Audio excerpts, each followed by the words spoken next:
Hi all, we're back at five. We're at part five, and boy, isn't it getting exciting. The Korean War incident. According to this report, during the Korean War, there was a U.S. bomber that had to ditch in the ocean off the Korean peninsula. The crew of the plane was able to get out a distress call before crashing into the frigid Pacific water. The crew survived the crash and was able to grab a lot of gear before jumping into life rafts. The plane sank very quickly, leaving the survivors in three different lifeboats spread out about 100 yards apart. They started to use paddles to try to bring the survivors together to increase their chances of survival. Suddenly, screams were heard from one of the life rafts. It was dusk, so visibility was decreasing. What the survivors witnessed next was hard for them to wrap their minds around. They saw what looked like a human figure launch out of the water and pull one of the survivors into the water by their life vests. The human figure was fighting to pull the survivor underwater, but was unable to do this due to his life jacket. Screams were heard from one of the other lifeboats as more of these human-looking figures launched into the air, attempting to pull survivors into the water. The group on the third boat was made up of the pilot and flight crew, who quickly pulled out their sidearms and readied themselves for defense. The soldiers were attacked. The soldiers were scanning their immediate area for a ship or submarine that these enemy divers may have come from. Then, suddenly, three aquatic beings leapt onto the edge of their life raft, grasping at the survivors. The pilot and other crew member opened fire, killing all three of the aquatic beings. They left the beings' bodies floating on the life raft. The survivors stayed in a back-to-back defense posture until daylight came. The carcasses of two of the fallen aquatic beings were draped with their tails hanging in the water, allowing their comrades to snatch the bodies back into the ocean. In response, the pilot pulled the remaining body all the way onto the raft so as to have a specimen to hand over to the military if they survived. The surviving men were, in fact, rescued 8 hours later by the U.S. Navy. The body of the aquatic being was removed and sent for study, while the official report stated that the survivors were merely suffering from the mental trauma of the crash and the subsequent series of shark attacks that had taken their crewmates. I will be giving a more complete presentation on these beings and the information regarding oceanic experiments based on vehicles on March 18th in Kona, Hawaii, with Joan Ocean and Michael Sala. You can get more information here about the Waves of Disclosure in quotes event here, and that's on the site. If I can remember, I'll try to look at put that in the description box of part 5.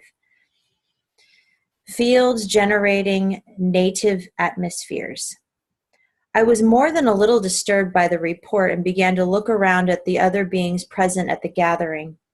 I asked Gonzalez if they too had the same sort of field generating their native atmospheres. He stated yes. Just like the aquatics, each of them has a field around them that produces their own planet's atmosphere. There is one around the both of us right now. Cool, right? Your turn in the chair. He looked up at the domed ceiling above us and then down at the deck. He paused and said, "This space station is very advanced and very ancient. It is able to scan any being that arrives so as to replicate their biological needs instantly. It also has the ability to interface with each being on a conscious level that facilitate bi-directional communications between all present." Whoa! Gonzalez walked over to one of the horseshoe-shaped seating areas for delegates and stopped to look around.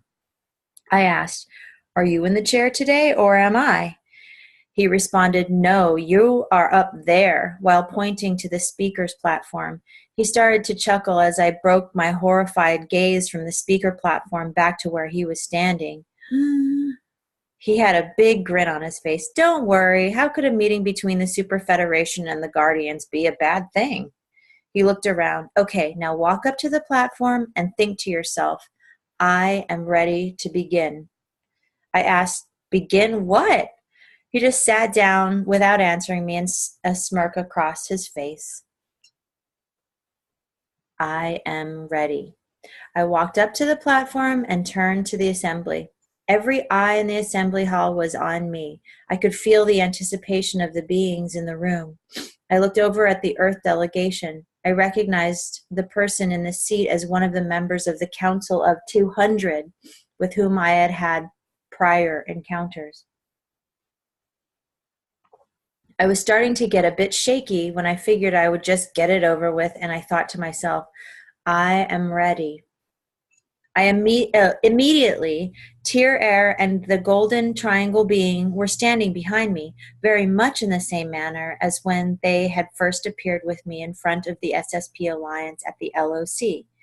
Tier Air addressed me and said, "Repeat everything exactly as I communicate it to you." To which I nodded in agreement, and I then turned to the delegation once more and began to speak. I then spoke the words, "We greet you in love and light of the one infinite creator." At this time, both Tier Air and the Golden Triangle being put their palms forward and bowed. I mimicked what they did. I felt a deliberate yet loving energy coming from Tier Air. It seemed he was opening more of himself up to me than he had previously. I was overcome with emotion. Though I was not crying, tears were streaming down my face to where I couldn't see the assembly very well. Wow. The Super Federation broke cosmic law. I continued to speak for Tier Air, not really understanding much of what I said. There were some cosmic legal statements, and then I was directed into speaking about the 22 genetic programs being run by the Super Federation. Tier Air was having me address groups of beings by both their name and where they came from. And David Wilcock says, I asked him for specifics, and he said there are deliberate protective protocols that create amnesia on these sorts of details. This isn't in keeping with the law of one directives on protecting free will. Tier Air began to discuss cosmic agreements over these programs that have been made and broken over oceans of time. It seems that each of the 52 stars in our local star cluster have gone through similar genetic programs. David Wilcock says, these Super Federation groups have been taking DNA from all over the galaxy and blending it with us in these programs, supercharging us for ascension. Tier Air then announced that the Super Federation, as they knew it, would soon be disbanded, as had been done in countless other star systems. It was in full accordance with cosmic law. Tier Air further stated that soon 2 more guardian races would come to replace the blue avians and golden triangle beings. At that point, the new guardians would guide the Super Federation through consolidating and closing down these programs. Remember the Ponce system. Immediately, about a third of the assembly stood up and began speaking and pleading their cases all at once. Some were speaking while most were reaching out telepathically. And David Wilcock says, the Super Federation beings had believed that they would continue managing, in quotes, us for thousands more years after the solar flash. They felt as if we were their creations, not autonomous beings. Thus, everyone was very upset and being told they were going to lose control over us. Some sort of automated system in the space station blocked communications. Some of them were moving their arms around and were talking, but no sound was heard. Tier Air then had me say, remember the Ponce system. I had a flash of some sort of military conflict between a few of the Super Federation groups and a Guardian group that was enforcing a similar situation in a faraway star system long ago. The incident seemed significant to everyone present except the Earth delegation and myself. A seat at the council. The delegates returned to their seats and waited for me to address them again. Tier Air then made me state, humanity has had much to overcome. In this new phase, the council will soon disband. Humanity's cosmic family will assist them in healing and guiding them through the management of their own genetic and spiritual growth. This council will attend to its members incarnated on Earth until which time humanity requests that you remove them. Humanity will be offered an official seat at a new Super Federation Council. These cosmic family members will use their experiences as part of these programs to help guide this council and further ongoing programs across the galaxy.